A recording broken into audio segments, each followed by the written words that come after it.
name is Tang and I'm from China. Growing up in this country, I personally lived through the education system here, and it's really interesting to share my experience with students of different social backgrounds.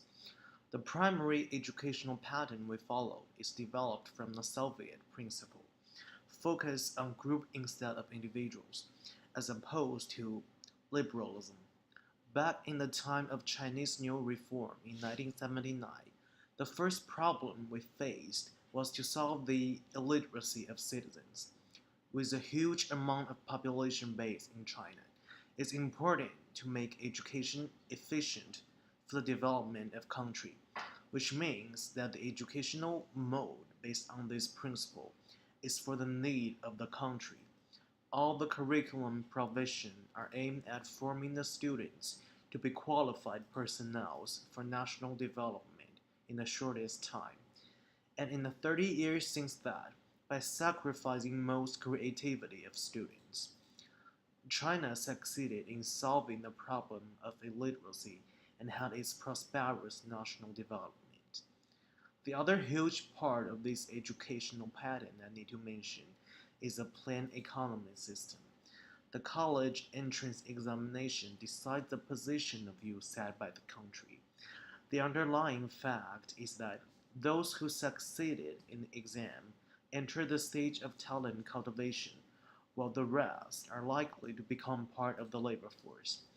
Of course, this is just the technical situation, but in the principle of this pattern does work this way.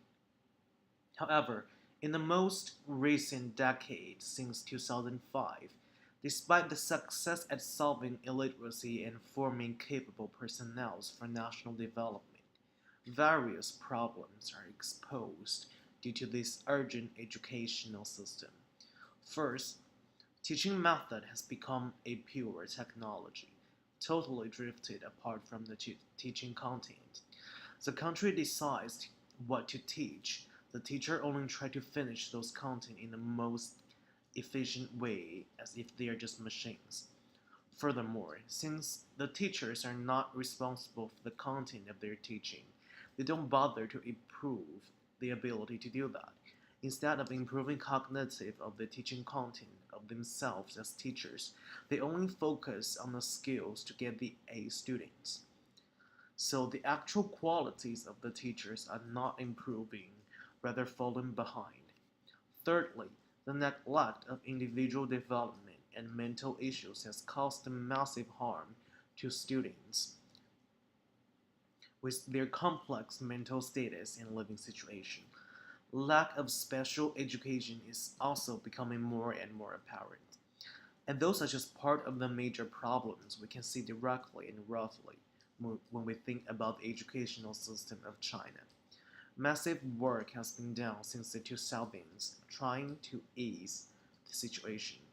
But the rooted problems are far from being solved, and those problems are still hurting generations of students.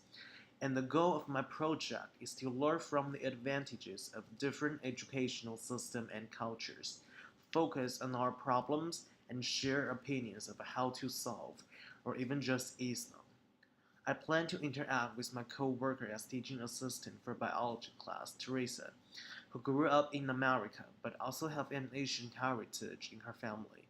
She experienced the whole educational system in America, and part of her family originated from Southeast Asia, with two different cultural backgrounds from me. I believe we have a lot to talk about. We're going to share the experience of our life and educational cultures first. Compare the differences, raise questions, focus on those for further discussions, and try to learn from each other's background for the improvements of our own.